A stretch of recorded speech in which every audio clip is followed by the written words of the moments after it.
കീം പരീക്ഷാ ഫലത്തിൽ സംസ്ഥാന സർക്കാരിന് തിരിച്ചടി. റാങ്ക് ലിസ്റ്റ് പുനഃക്രമീകരിക്കണമെന്ന് ഹൈക്കോടതി ഉത്തരവിറക്കി. CBSE വിദ്യാർത്ഥികളുടെ മാർക്ക് ഏകീകരണത്തിൽ മാറ്റം വരുത്തിയ സർക്കാർ നടപടി റദ്ദാക്കി. പ്രവേശന നടപടികളുടെ അന്തിമഘട്ടത്തിൽ പ്രോസ്പെക്ടസിൽ മാറ്റം വരുത്തിയത് തെറ്റെന്ന് ഹൈക്കോടതി നിരീക്ഷണം. അപ്പീൽ പോകുന്ന കാര്യത്തിൽ മന്ത്രിസഭ ആലോചിച്ച് തീരുമാനമെടുക്കുമെന്ന് മന്ത്രി ആർ ബിന്ദു. ക്യാബിനറ്റിൽ തന്നെ ആലോചിച്ച് യുക്തമായ തീരുമാനമെടുക്കും. ഇനിയും അപ്പീൽ പോകാനുള്ള പ്രൊവിഷൻ ഉണ്ട്.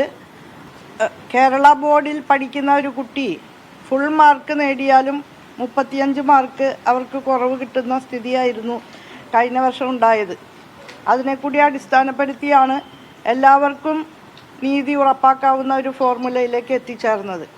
അത് ക്യാബിനറ്റിൽ കൂടി അംഗീകരിച്ചതിന് ശേഷമാണ് അത് നടപ്പാക്കിയത്.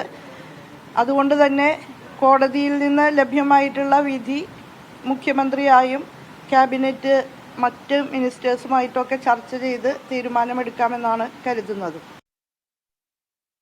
കൊച്ചിയിൽ നിന്ന് മുസ്തഫ, പ്രവേശന നടപടികളുടെ അന്തിമഘട്ടത്തിൽ പ്രോസ്പെക്ടസിൽ വന്ന ആ മാറ്റം അത് നിയമ പോരാട്ടത്തിൽ കോടതിയിൽ വലിയ തിരിച്ചടിയാകും എന്ന ഒരു വിലയിരുത്തൽ നേരത്തെ തന്നെ ഉണ്ടായിരുന്നു.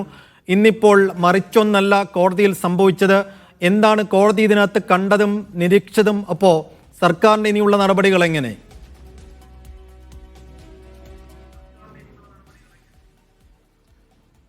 സൈഫുദ്ദീൻ, ഏറ്റവും പ്രധാനപ്പെട്ട ഒരു കാര്യം, അന്തിമഘട്ടത്തിൽ ഫലം പ്രസിദ്ധീകരിക്കുമ്പോൾ മാർക്ക് ഏകീകരണം അത് സംബന്ധിച്ച് പ്രവേശന നടപടികളുടെ അന്തിമഘട്ടത്തിൽ അങ്ങനെ, അല്ലെങ്കിൽ റിസൾട്ടിൻ്റെ അന്തിമഘട്ടത്തിൽ അത് അങ്ങനെ പ്രായോഗികമാക്കി അതൊരു ശരിയാവണ്ണം അല്ല. ആ നടപടികൾ പൂർണ്ണമായും യോജിക്കാൻ കഴിയില്ല. അതൊരു മാലിഫൈഡ് ആണെന്നാണ് കോടതി വ്യക്തമാക്കിയിരിക്കുന്നത്. അതായത് ഇതിൻ്റെ ഒരു ക്രോണോളജിക്കൽ ഓർഡർ നോക്കിയാൽ ആദ്യം കീം എൻട്രൻസ് പരീക്ഷയുടെ മാത്രം റിസൾട്ട് മെയ് 14 വരുന്നു. അതിനുശേഷം പിന്നീട് പലതവണ ഇതുമായി ബന്ധപ്പെട്ട കൂടിയാലോചനകളും ഈ മാർക്ക് ഏകീകരണം സംബന്ധിച്ച വലിയ ചർച്ചകളും ഒക്കെ നടക്കുന്നു. പ്രത്യേകിച്ച് എൻട്രൻസ് കമ്മീഷണറുടെ ശുപാർശ ഉൾപ്പെടെ സർക്കാരിന് മുമ്പിലുണ്ടായിരുന്നു. പക്ഷെ അതിൽ അന്തിമമായി ഒരു തീരുമാനമെടുക്കാത്തൊരു സാഹചര്യത്തിലാണ് പിന്നീട് അനന്തമായി കീമിൻ്റെ അന്തിമ പട്ടിക പുറത്തു വരാതെ നീണ്ടുപോയത്. അതിനുശേഷം ഈ മെയ് 14 വന്ന ഈ റിസൾട്ട് പിന്നീട് 1/7 പ്രധാനമായും ഇതുമായി ബന്ധപ്പെട്ട് ഗവൺമെന്റ് വിദ്യാർത്ഥികളിൽ നിന്ന് ഈ മെയ് 14 പരീക്ഷയ്ക്ക് ശേഷമാണ് വിദ്യാർത്ഥികളിൽ നിന്ന് അവരുടെ കയ്യിലുള്ള +2 റിസൾട്ട് ഉൾപ്പെടെ വാങ്ങിക്കുന്നത്. അതിനുശേഷം മെയ് 1 ഗവൺമെന്റ് ജൂലൈ 1 ഒരു ഓർഡർ ഇറക്കുന്നു. അന്ന് തന്നെ വൈകുന്നേരം പരീക്ഷാഫലം പ്രസിദ്ധീകരിക്കുന്നു. ഇതാണ് ഏറ്റവും പ്രധാനമായി കോടതിയിൽ ചോദ്യം ചെയ്യപ്പെട്ടത്.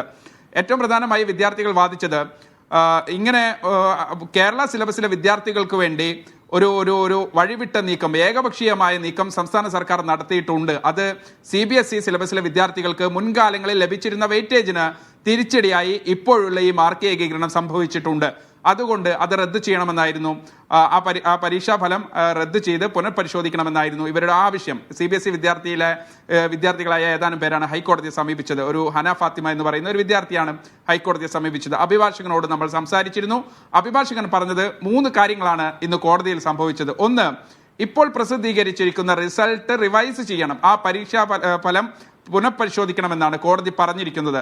രണ്ടാമത്, CBSE വിദ്യാർത്ഥികൾക്ക് ഇതുമായി ബന്ധപ്പെട്ടിട്ടുണ്ടായ ബുദ്ധിമുട്ട് അതുകൂടി കണക്കിലെടുത്ത് വേണം പരീക്ഷാഫലം പ്രസിദ്ധീകരിക്കാൻ.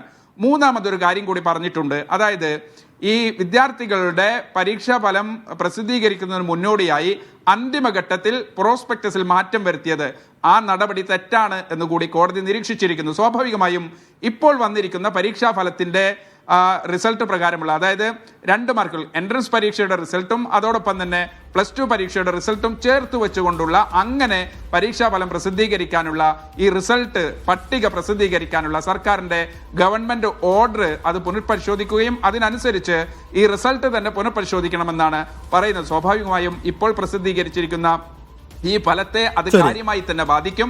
പക്ഷെ അപ്പോൾ പോലും പരീക്ഷാഫലം പൂർണ്ണമായി കോടതി റദ്ദാക്കി എന്ന് ഇപ്പോഴും അന്തിമഘട്ടത്തിൽ പറയാൻ കഴിയില്ല. സൈഫ്.